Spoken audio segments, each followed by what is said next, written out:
Hey guys, Colton here, or as you know me, Cthulhu. Today we're actually going to talk about my first love in this new series, which is guitar playing. Is one of my first hobbies when I was a kid, along with skateboarding, and I play every day. But today in this series, it's not so much focused on actually how to play the guitar. This is really designed for people who already know how to play and maybe are playing or learning songs. And this is kind of this series of posts is kind of a public service announcement to not trust transcriptions wholeheartedly. Transcriptions are there to give you a general outline. What you really should be listening to is the artist. If you're looking to play their songs and cover them naturally, I figured. So this series is more about classic riffs that you are playing, but are probably playing them incorrectly, either with the incorrect notes or with the incorrect timing. And since I'm a metal guitarist, 95% of the time I'm playing heavy rhythm guitar, and metal's one of those kind of genres where there's a heavy focus on rhythm. Everything's got to be nice and tight, unless you're playing doom metal, of course, where things are a little bit more loosey-goosey, but you still need to groove. So timing to me is everything. It's really what makes music sound so cool. And since I'm wearing a Tool shirt, I figured we would talk about a pretty iconic Tool riff, Jambi. Now, I've heard many people try and cover this song, and most of the time, they're playing it wrong. And on top of that, they're playing the wrong notes, and they're counting it incorrectly, so everything sounds off. Here's how Adam Jones is actually playing it, and here's the riff. So the first riff and the verse riff.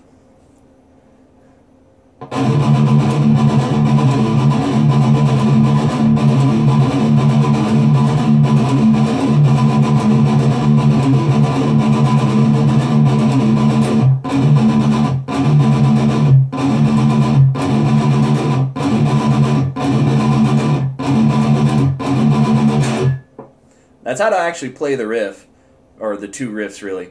And here's that riff slow, or as I call it, stepdad speed.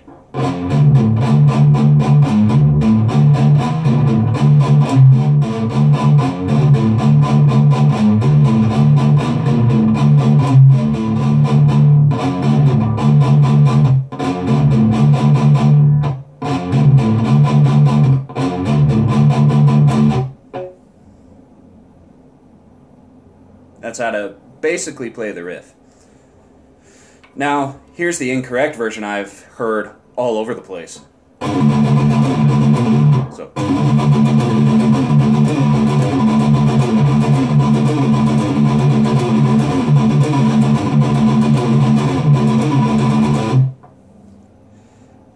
Incorrect notes, and even though I played it in the right time, I've heard people play it in the wrong time completely.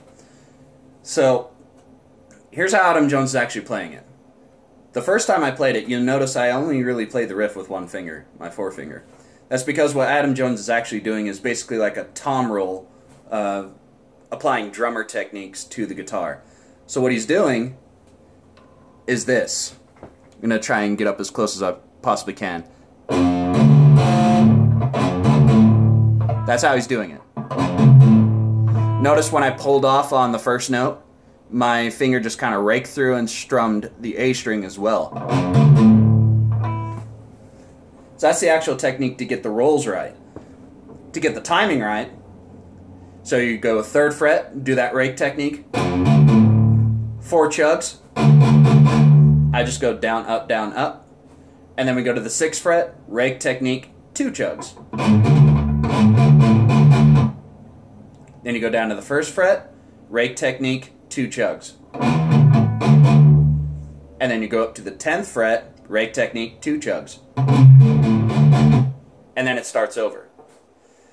Now, when you transition into the verse riff, after you do this part, add in 3 chugs. Now, to play the verse riff, it's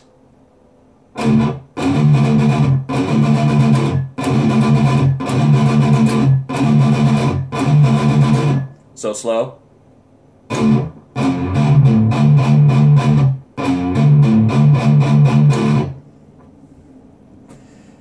May seem a little weird, but if you're playing Tool songs, things are going to get weird.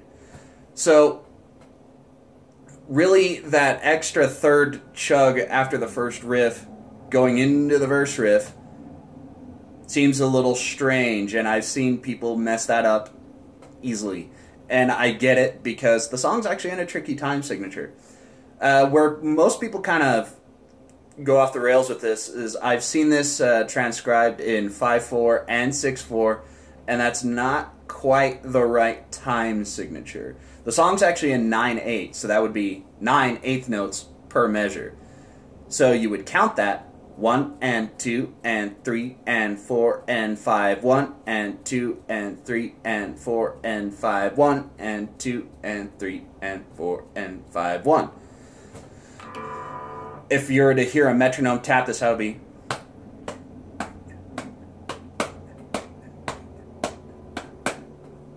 That would be the proper time feel. Now, if you have that time feel in mind, you'll notice that the rolls tend to happen on the upbeats of each beat.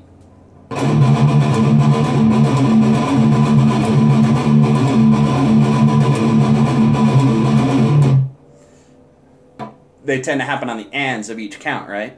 Except for the last one, because it doesn't have an and. Now, when you're transitioning in the verse riff, that extra chug actually denotes count 1 of the next measure. So we're basically flip-flopping the rolls to now land on the downbeat. So the actual start of the verse riff is not the roll, it's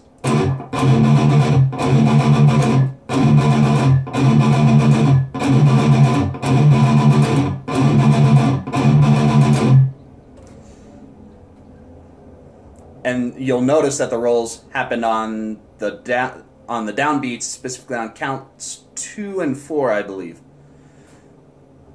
So that's how to actually play the riff correct, and just one more time because it's fun once you get it right.